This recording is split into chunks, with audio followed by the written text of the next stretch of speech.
Hey, welcome to Creative Muse. My name is Myra, and I have Kale and Josh Kotrous with me today. Hi. Hey. Welcome.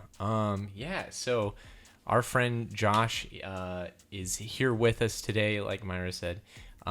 Josh is a photographer and just a great collaborator. I've actually worked with him on a photography shoot. And Josh, do you want to maybe kind of talk about maybe some stuff that you've been working on or what you've been interested in recently? Yeah, absolutely. So primarily I do photography, and 90% of the time I work like digitally and do all my processing digitally, but recently I've been doing a lot more of film actually. Nice, that's awesome. Film, So I just got back from a trip from New York, and I'm planning on doing like a New York on film series where I'll just take a lot of photos. I did like both black and white and color stuff, so. As an artist, like what's the difference to you? Film really makes you just slow down a lot. Like when I'm shooting with my digital camera, I shoot on a Sony A7 II for anyone that cares about like photography, but We care. Nice. Yeah, hell yeah. We want to hear about that. when I'm shooting on digital, I just feel like I'm rapid fire shooting literally everything that I see, but with film it's like I slow down and like I'm thinking a lot more about how I'm composing a photo.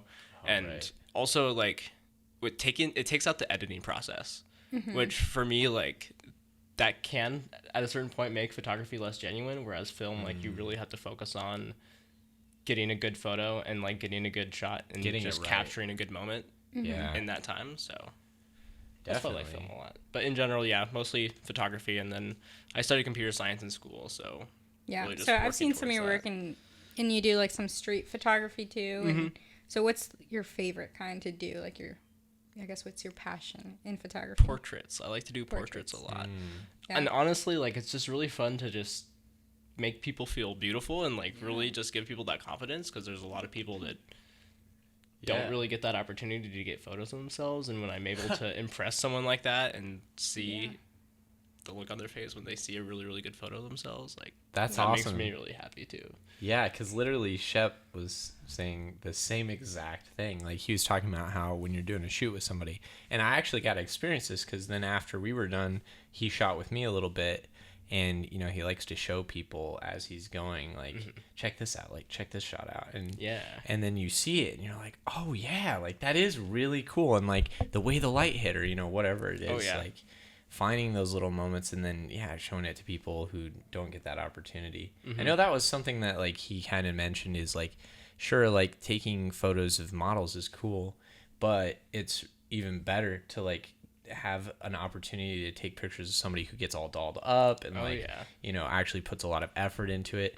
And then he also mentioned, and maybe you can talk to this as well, is it kind of breaks down that barrier of like when you go on Instagram and you're like, oh, this person is so much prettier than me, or they're so much more handsome, or they're way buffer than me, or whatever. It's like it breaks down that barrier because you realize, it like takes a lot of work to do that, and I did that, and now like it's more normal, or it's you can kind of see that it's not as true, or It's a little more like raw. Yeah. So to that, do you like to what do you use to edit, or when you do, and how much editing do you do? I use Lightroom primarily. Nice. So when I'm shooting digital, the main editing that I do is primarily with like just the colors Color and the correction, lighting. yeah. I don't do a whole lot with like Photoshop photo manipulation, but there's people that can do that, which is like Anu, for example, who I worked with recently. Oh yeah. She does a lot of very cool edits in Photoshop, but that's not really my wheelhouse. I primarily just do the colors. She had one today that was really cool. Yeah. Actually, yeah. Yeah, and we kind of talked about that, like fantasy photography and like being able to use like editing tools for that, which is a whole different game, than shooting raw on a film camera. But Right. yeah. It's interesting to explore the two different worlds as well. Yeah. And it's fun to take a break from one and go back to the other. Yeah, because as an artist, like if the more you do something, like it can become too like mundane. So you kind of want to. That's exactly kind of where I felt too. Like I just got bored of digital after a while, so I was like, I will step into the film game for a while, see how that goes. And What about videography? I've dabbled in it. It's something that I've wanted to do more of, but it just gets so involved that Yeah. like photos, I can go out and take photos, edit them, and call it a day. I'm happy. But videography, you have to really have a solid concept and Yeah. Like And be Jorge committed. he did video in school, and I would watch him do his projects, and I'm like, how do you have the patience for that? It Like, gets it's really in intense. depth. Yeah, There's a but lot it's of really moving cool. parts. Like the outcome is always like, wow, you know. Yeah.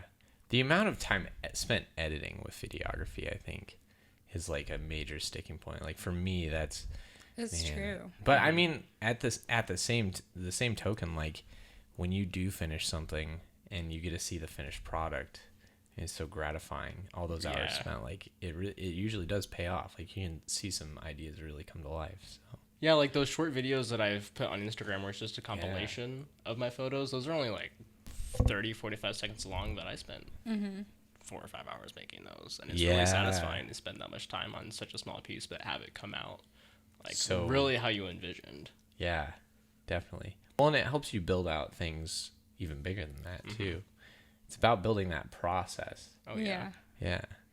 Well, we could talk a little bit. I mean, you kind of touched on it, collaboration. Yeah. And that was definitely a topic we wanted to address. So, you know, we were kind of talking recently about how, you know, we've been networking with people a lot, and that's really opening up a lot of opportunities. Is there people like, go ahead. that you stay away from, like working with, and is there a reason why, or are you kind of just open to? Yeah, that is a really good question. Right. So that I'm full of them. So yes, kind of actually. So there's been people that I've reached out to on Instagram or creators that I've tried to network with that just either refuse to network or are not like excited to, or just really not don't care. Yeah. Like they either have like already like a small network established that they don't step out of, or they don't want to move and work with other creators. So I've ran into that where I guess it's not necessarily me not wanting to work with them, but I've ran into those people where they just don't want to collaborate and don't want to work together. And I don't know if it's an egotistical thing or what it is, but yeah, we kind of talked about this the other day too, where like you'll get like 9 no's before you get that one yes. Yeah. So that's like, it's okay too, but yeah, I was just wondering if you've ever had like a collaboration where you were like, well, maybe that didn't go so well, or. Well, and I think one thing that I've kind of experienced a little bit is prioritization. Like with people, you can kind of figure out, oh, I'm not high priority. Yeah. And I think that's the thing, is living in this social media age, like you see everything that people are doing. So it kind of like, it's a double-edged sword, you know, because it's like, man, like I it's so great that I'm working with this person, but I can see that there's a lot of other things that they're working on and they're not priority, you know, I'm not priority. Yeah. And and you know, some of that is like who you know, and some people are just really close with their network, and it's like, I did want to share this though. Yeah, go for it.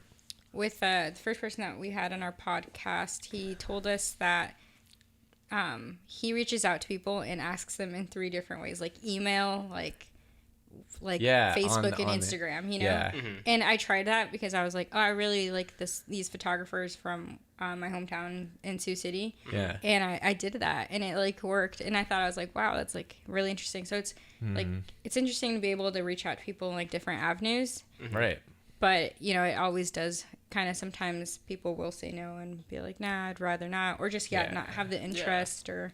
And that's the thing, is like, and we've talked about this a little bit too, is not wasting energy on people that aren't going to spend energy on you.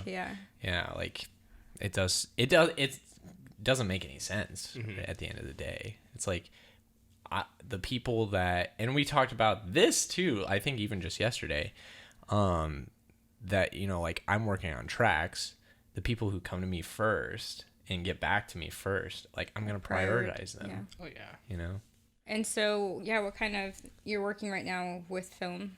Is that like what your project is right now? Yeah, currently primarily working with film and trying to really, really get good at film. And then I want to do more like portrait shoots and incorporate film more into the work that I've done previously. So yeah, that's really what I'm working towards right now. What kind of clients do you get? Right now, so I used to just shoot with kind of whoever I could find, just hit up really just either friends or friends of friends. That's where I'm at, yeah. But right now, like I've been trying to network a lot more with like actual models. Like Anu's been a really, really good resource. Oh, I've been yeah. planning shoots with her and her husband Sky.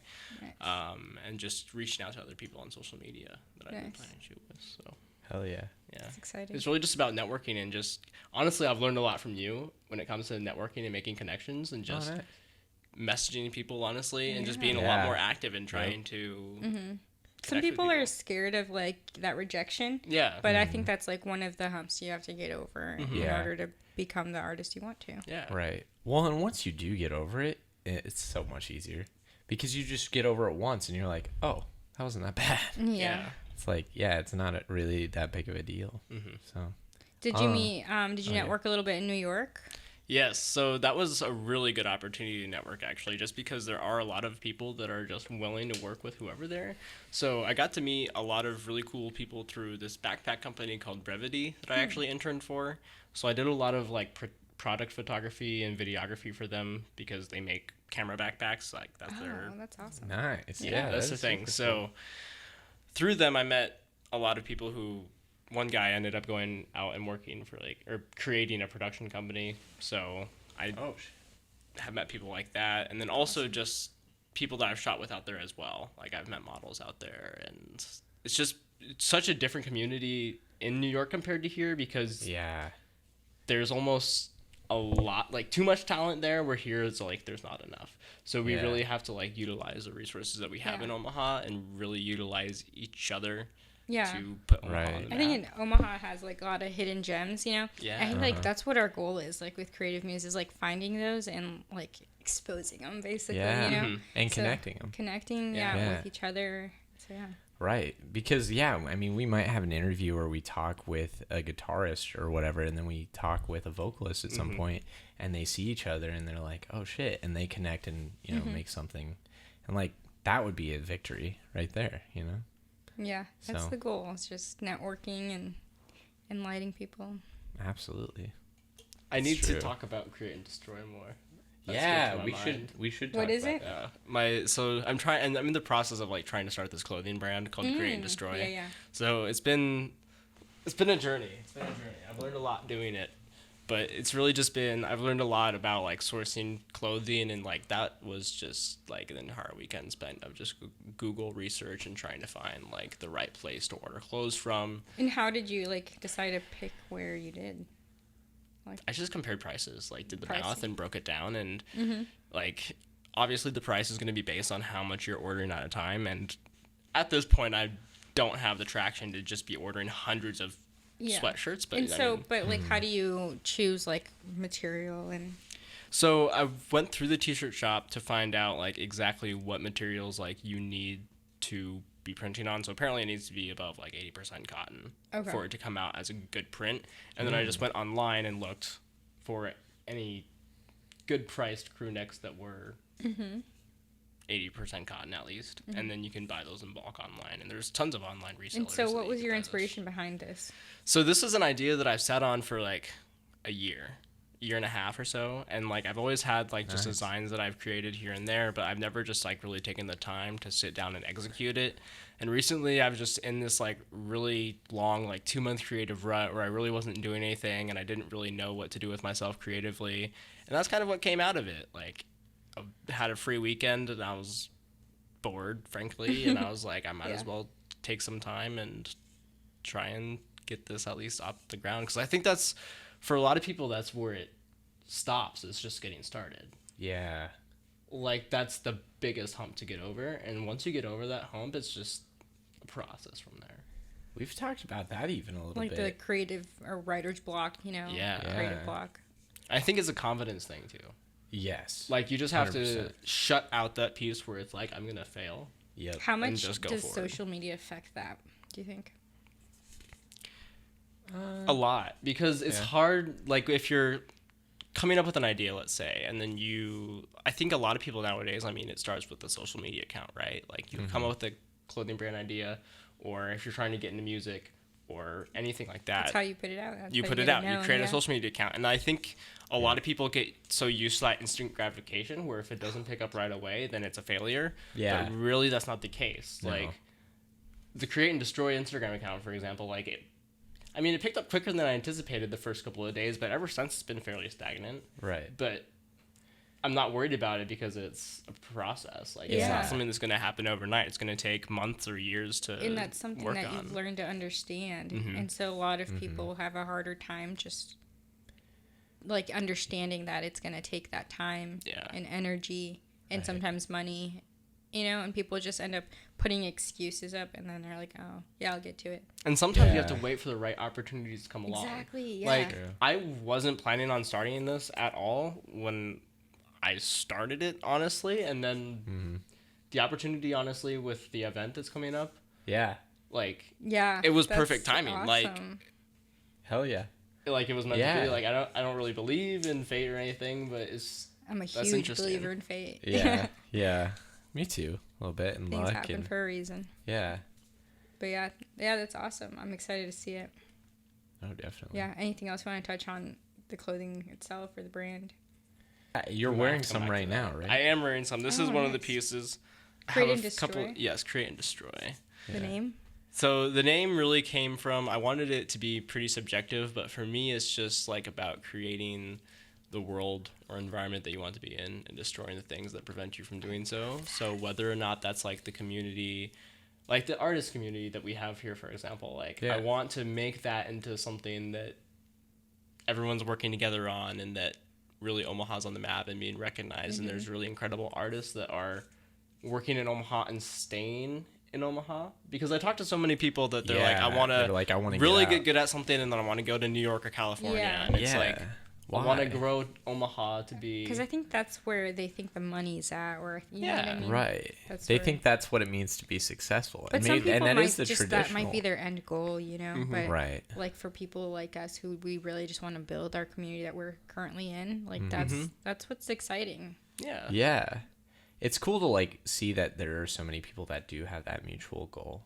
You know, about I love it so much. Better. Yeah, me too. It's awesome. Thank you. I love the name. Appreciate that. So, just to talk a little bit about your work too. Like, I just think your work is so incredibly impressive. Thank you. Yeah, and it's like looking through your Instagram account and looking at just all the shots you've taken. Like, they're beautiful. Like, I did want to earlier talk about it. Like, just your architectural shots.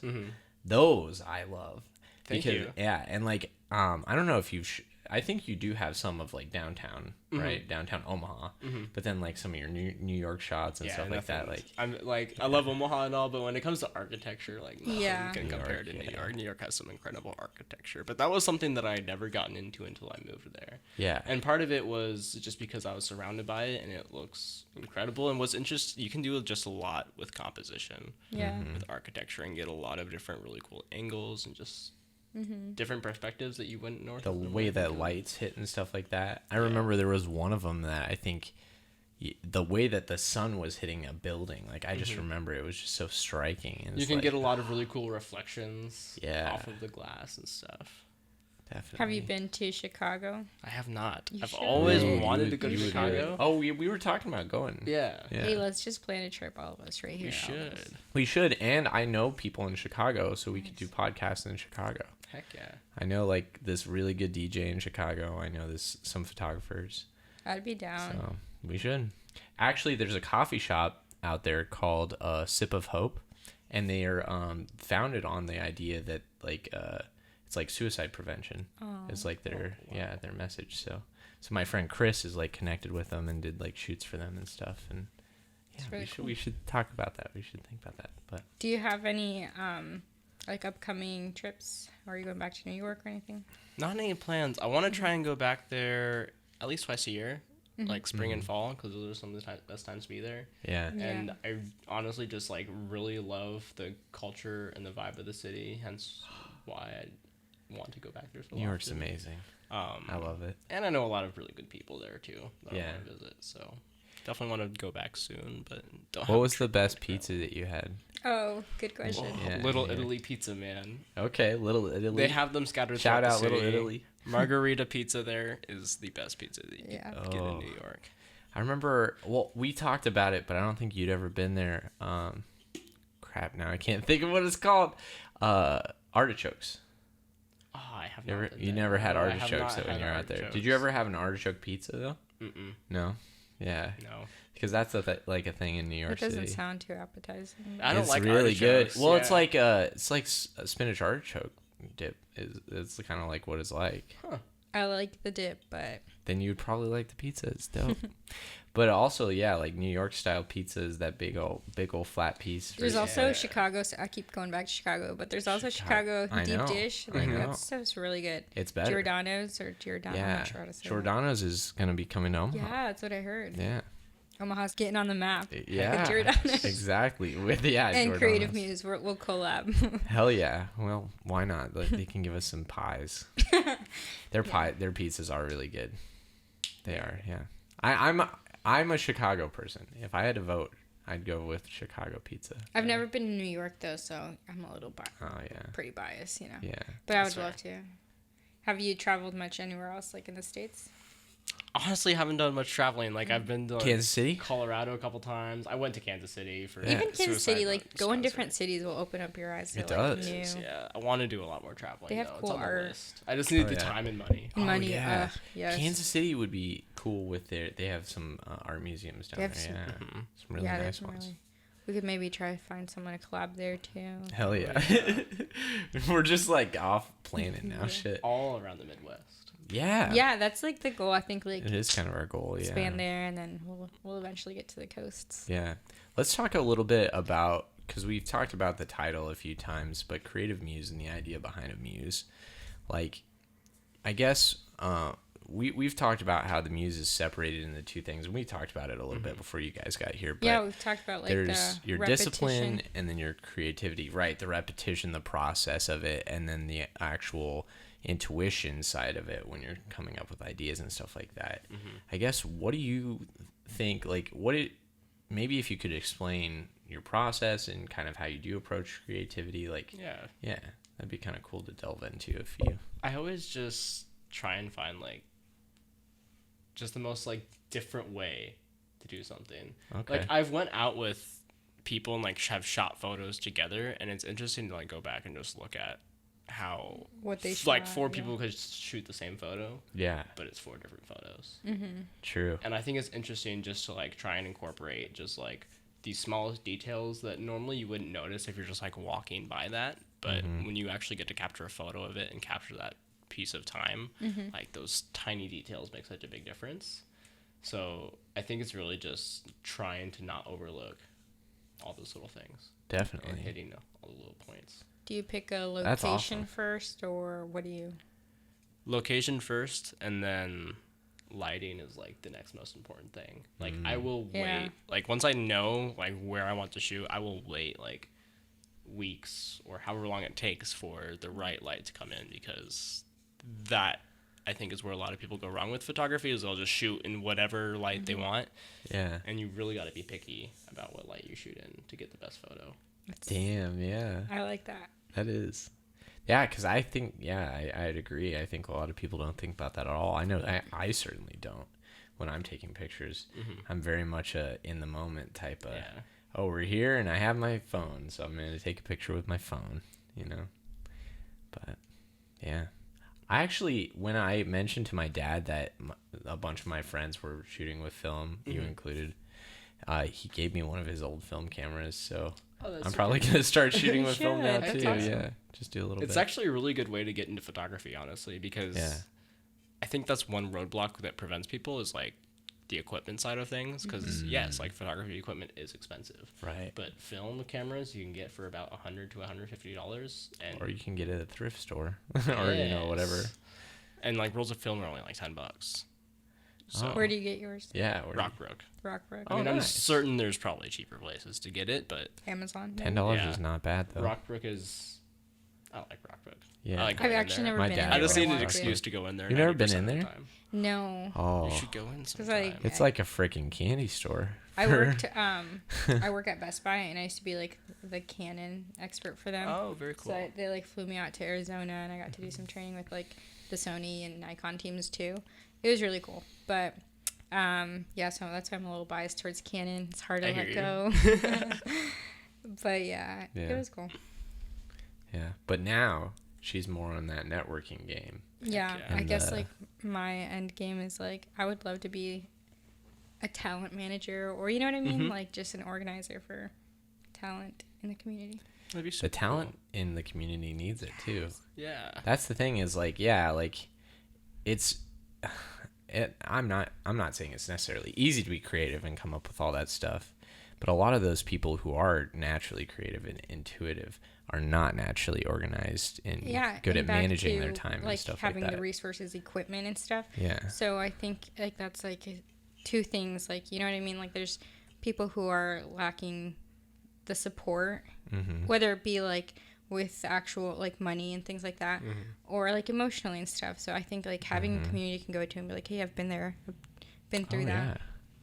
Well, and something I've experienced a lot with it is just that when somebody gets excited about the project, it becomes infectious, and like everybody else is like starts to get more and more excited, and like it just keeps building. And so as long as you keep that trend going, it can be really great. Yeah. And like I think, you know, everybody that I've talked to about doing this podcast or talking about like doing these party things and stuff like that, like they're all really excited about it, you know. Yeah.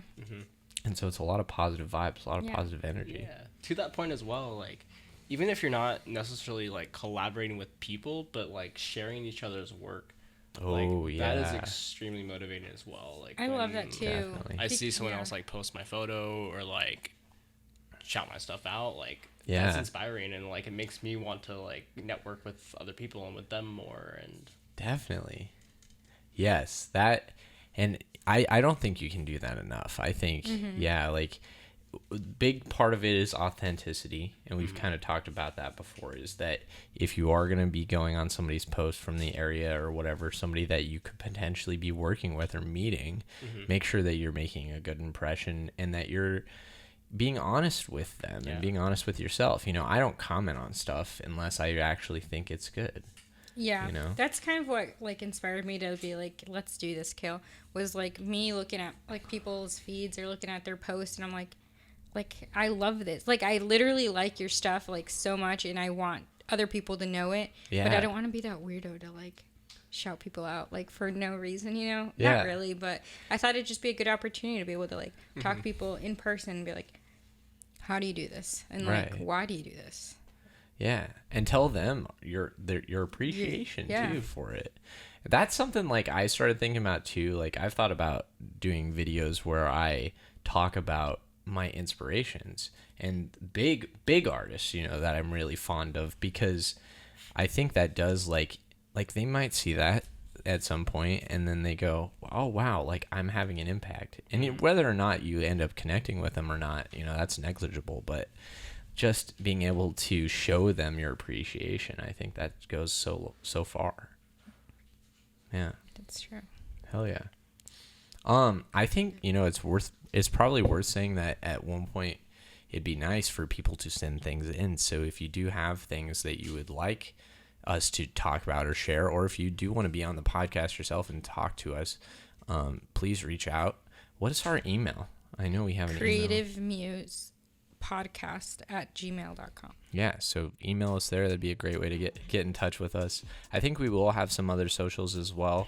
Yeah. Eventually. So that's the thing we're working on too, is like our marketing-ish type of deal. Yeah, that's kind of been our last because thing. But I think that's good. I think that's a good direction to do it. We have been like strategic rather than just like, okay, coming up with ideas, coming up with the people, and then we're gonna just shoot, film, edit, see what we like, and then market it episodes once we have episodes built up in the bank. Yeah, so sounds like a solid plan. Yeah. Okay, cool. Because I think the good thing is like we haven't dug too much into topics that have to do with like current events, so it's not like, oh, this is an out of date episode. Like I don't think anybody's gonna really. I mean, notice sometimes that. you're like, yesterday they'll be like, oh, Kale shaved off all his hair and cut his beard off. Oh, he doesn't look like that anymore. We're gonna do that. I am. Yeah, I think I'm actually gonna do a mustache for like a few weeks. Yeah, just a mustache. We're thinking about having an episode with a barber and Hakeem, actually, he knows Hakeem. Oh, no way, that would be super cool. Yeah. Right, to have him cut his hair like on the episode, that would be neat. Right? Yes, I did mention it to him because G and I went down and visited his shop. You know, did Gonzalo? I tell you that? Yeah, you did. Okay. You did mention that. You don't know Gonzalo though, do you? I don't know Gonzalo. Yeah. He did an episode with us. So. Yeah. He's a cool ass dude. He's a rapper and a producer. Oh, very neat. He's a singer, and I mean, he's just doing all kinds of cool stuff now. And he's gonna also come back and do an episode with us in Sioux City. Mm-hmm. So like, so but if we ever want, are you open to like being on the podcast again? Oh yeah, absolutely. This is like a lot of fun. Like because sometimes like maybe like I won't be here and we'll have like someone else. We'll have like a guest co-host or whatever. Yep, exactly. Yeah. Well, Josh, thanks so much for coming on the podcast. We really appreciate it. Yeah, absolutely. I had a great time. Thank you for having me. Hell yeah, man. Yeah, thank you. Sweet. Peace out, Creative Nation. And we'll see you next time. And don't forget to create and destroy. Go buy now. Yes.